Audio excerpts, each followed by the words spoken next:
the solo is called Landscape Before Catastrophe, and it's been conceived as an idea before Corona, and I have not been trying to influence it too much by the situation that we have right now.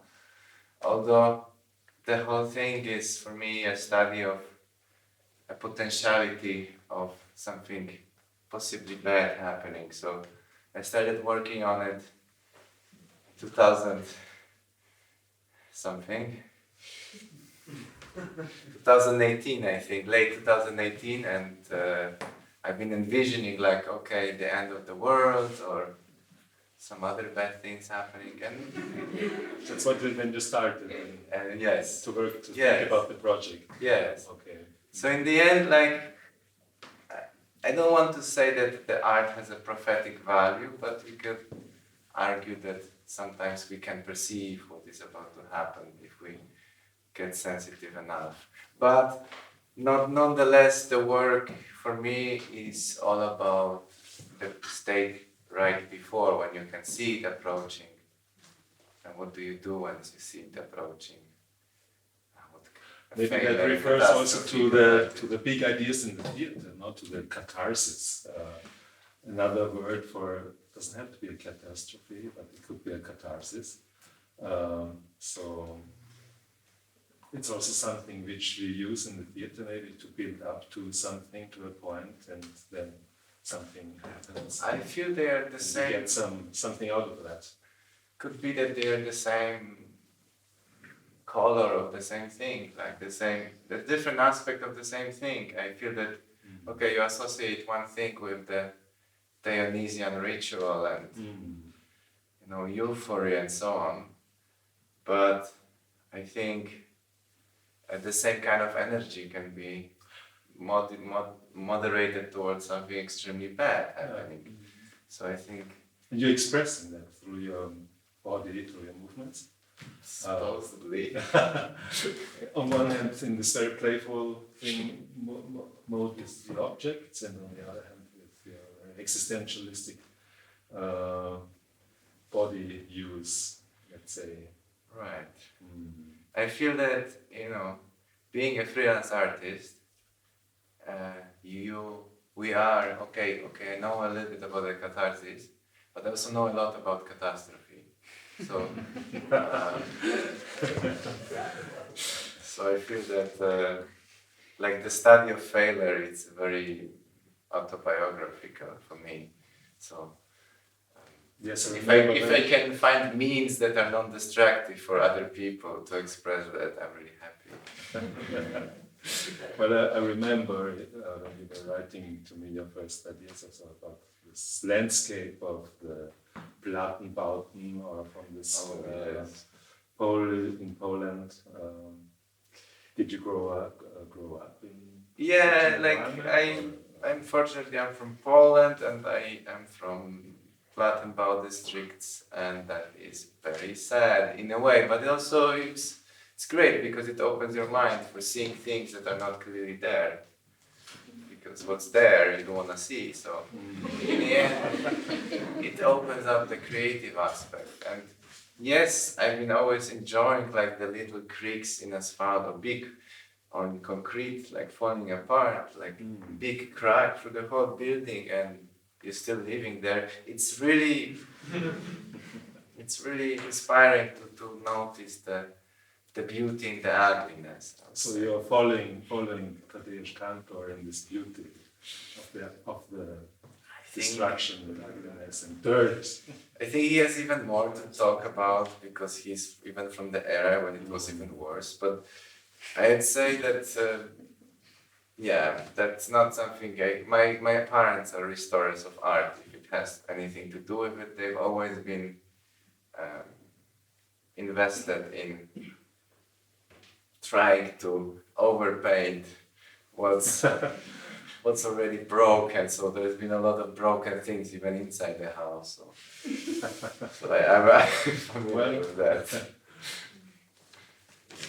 So that's beyond or after catastrophe. So try to make it nice. You could say that the general process of life is a certain kind of catastrophe, but That's very pessimistic. No, We have a word- not necessarily. Zweckpessimism, maybe it's about Once you embrace it, it's beautiful, and then it's very meditative. For me, like performing is very meditative, so that's why I speak in an unnaturally low voice right now. But actually, I would be really happy to hear what you saw and what was your impression, because like this, maybe I can make it better next time. So yeah, any thoughts from your side? I'd appreciate them. It's really free, and maybe images you saw or feelings you had, or you know, anything. Please. Yes, thank you first for the performance. I really found it really interesting.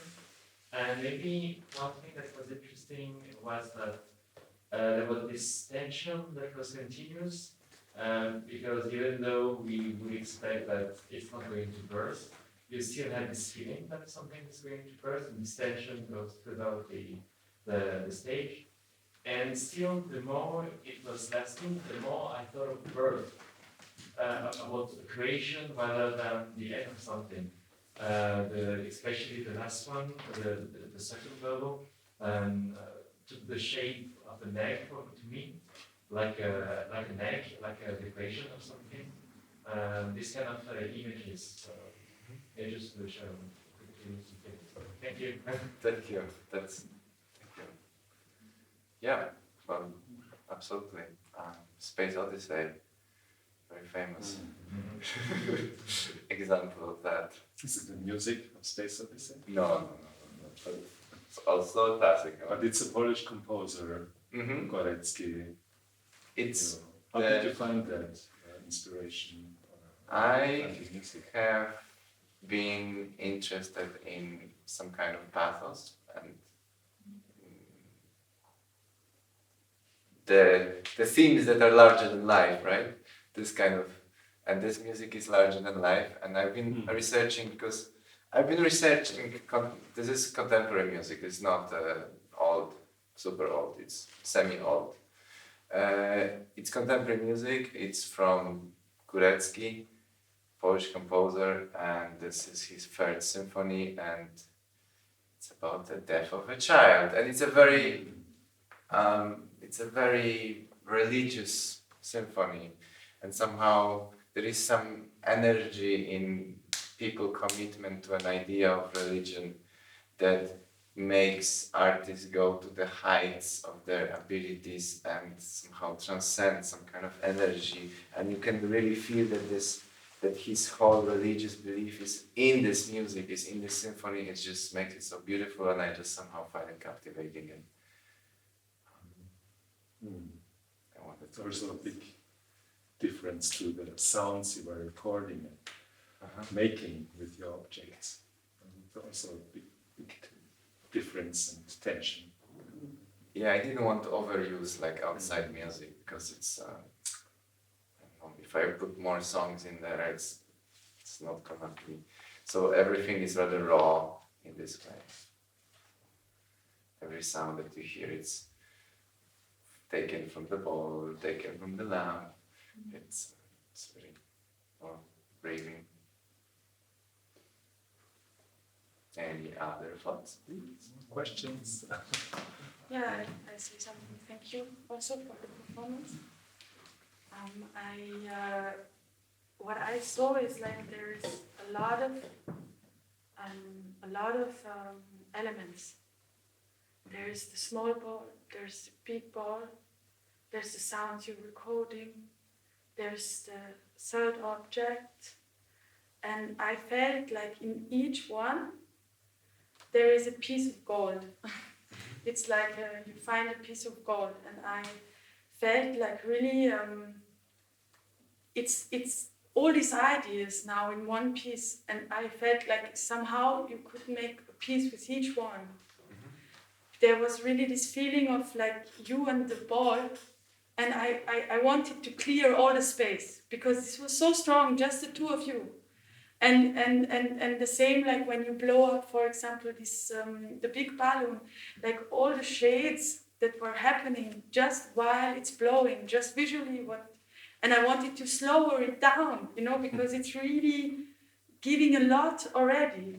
And I think when you're willing to continue with this work, I don't know what your future plans, but I think it's worth to take each element extra. Again, to look, because I think there is more to find. Just in each element, there's more gold to find. That was my feeling in the whole piece. Sure. Yeah, I hope it's talking to you. Well, yeah, definitely. I mean, I don't want to stretch it. And maybe today was a bit faster than you said. I really don't know. I think that, like, I just felt your concentration in a certain way, and I felt to perform it in a certain way today. As opposed to yesterday, I felt it differently, so I performed differently. I don't know, I'm a little bit like a mirror, in a way, in this way. But, yeah, I agree with what you say, I absolutely agree. Like, everything can be stretched out, everything can be deeper or more elaborate, but at the same time, my goal is to, I like coordination of things very much, and I think it makes me very happy to build structures of things that are related to each other. So I really like to make complexity, but of course there is beauty in very simple things, but I really love the complexity of things together. So.